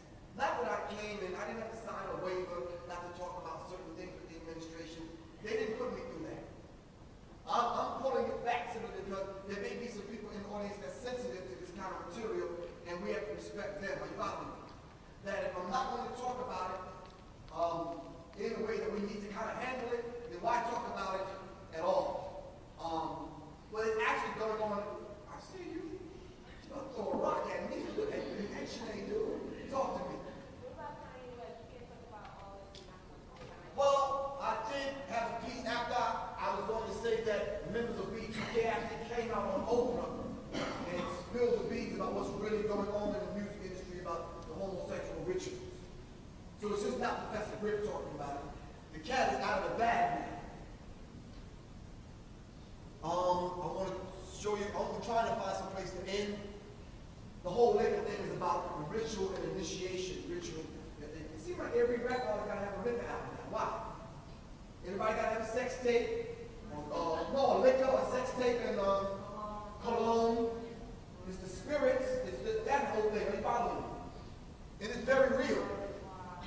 Right. I'm trying to find a place to close. You said Kanye West. I truly believe that Kanye West took the oath. Because we're starting to see them inside handshakes. And I did say about Kanye West losing his mom, he did do the song. Number the song 13 on Jay-Z's album, which was Lucifer, Son of the Morning. I said that actually was initiation into the occult. Shortly after that, his mom died on a slab in LA, trying to get some breast augmentation. Yes.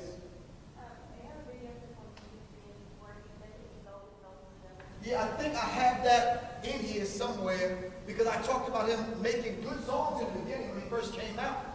But now, you don't find that from Kanye West. This was the entire MTV Video Music Awards was an entire blood ritual, which I actually show people here with Lady Gaga, who's an Illuminati manufactured tool. So they're going through the actual blood ritual, and here they're actually going through the Masonic ritual with pink. This is her initiation in. So I'm not crazy. I'm seeing Freemason and Masonic rituals in hip-hop and in music. And I'm asking the question, why? And people are saying you're crazy, that's conspiracy theory, but I'm showing you the proof. And you still doubt me. I'm going to take your questions in a minute, but she's not going up to 666 with the all-seeing eye behind her. And I could. Lady Gaga. Okay. Yeah, this is Lady Gaga on stage. This is Pink going through the initiation. There's no way a Mason could watch this performance without recalling his initiation into the first degree of Freemasonry. Any of the Masons sitting in the audience now know exactly what I'm talking about. Jay-Z reached the third degree in Masonry. All right? This is why he called his album what? The Blueprint 3. It's simple. It's the actual ritual, and this is Pink. So I'm not crazy. This Lady Gaga wearing a dress made out of animal flesh. Now some of the older people in the audience, come on, talk to me. Didn't our parents teach us just a little bit better? Could you leave the house without your mom dressed in animal flesh? Pork chops? No?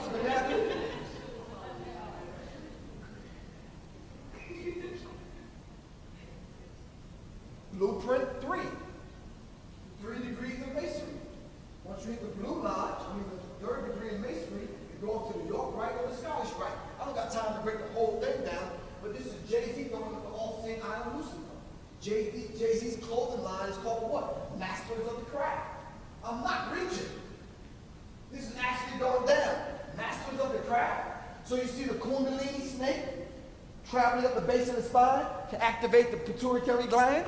You see the all-seeing eye of Lucifer with the sun rays. The diamond here, the handshake, the logos.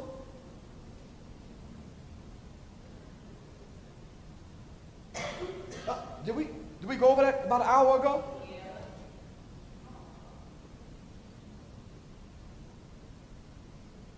They said that I was the call in his face and cover beans. This is Alistair Crawley. Now let's find him on the Beatles album. Right there. If this guy was a Luciferian and practiced witchcraft and all this other demonic stuff, what is he doing on the cover of Beatles? What is Jay-Z doing wearing a sweatshirt with a quote from Alistair Crawley? Do what thou wilt, which is the whole of the law. I gotta remind myself next time to outline this, because if you look at the cover of Jay-Z's new book, you'll actually see the Baphomet. You see the two eyes right here, one here and one here? This is the face. And this is the horns. Are you following me? All right, let me find a place to close, because I don't want y'all to think I'm crazy. We ain't got a whole bunch of... Alistair Crawley. Crawley, yes. This is Beyonce wearing the Baphomet ring she had made. This is Beyonce's cover of her comic book she's coming out with Lady Gaga and some other people. It's Rihanna. I'm trying to find a less comfortable place to close this out. How about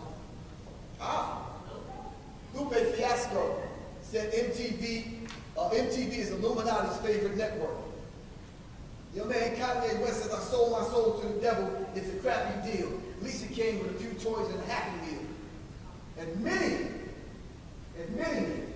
selling his soul to the devil. So we need to understand that, all right? So blessed are those that struggle. Oppression is worse than the grave. It's better to live for a noble cause than to live and die as slaves. Something, thank you very much for having me. This will be for 2 hours. I really appreciate it.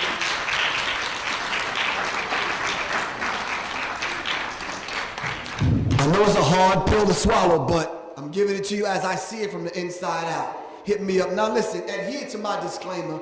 Don't put any of this on the faculty, the staff, or college. Call Professor Griff directly, all right? The primary goal is to raise the consciousness level and to educate people into what's going on in popular culture, hip-hop, and in black music, all right? Let's not be like this guy, all right? He's